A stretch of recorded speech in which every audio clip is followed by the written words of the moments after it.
I need to talk to the team and get back to you. How to handle this objection like a pro after you've presented a detailed proposal. You've delivered your presentation, explaining how your solution will benefit the business and the cost, and you're confident that you have their buy-in.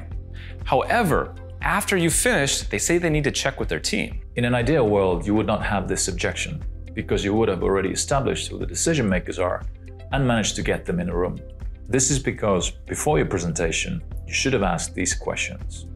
Besides you, who will have the influence over the final decision? Can these decision makers attend the meeting as well? If not, what do you believe will be their reaction when you bring this to them? At the end of my presentation today, if you and they like it, can you see us getting to work? However, in the real world, you might get new information. You might be surprised with the news that there's still somebody who needs to be consulted before the final decision is made. That's why you need to get as much clarity as possible before the presentation, so that if this objection occurs after, you just have to ask a few simple questions to keep the process moving towards a close. Great, I loved the presentation, but I need to talk to the team first and get back to you. Okay, if you don't mind me asking, what do you want to talk to them about?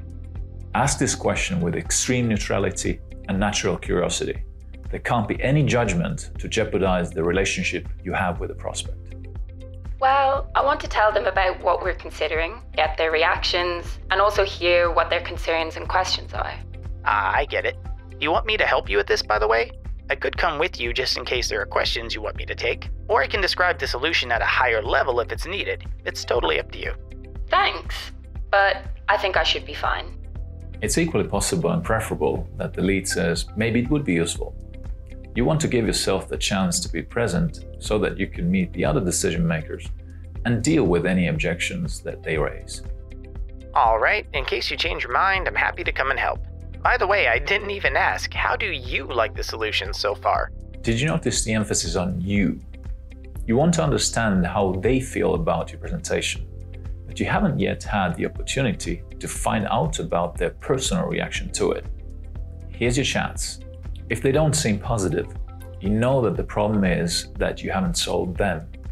The objection isn't, I need to talk to the team anymore. If this is the case, you need to tackle their concerns there and then.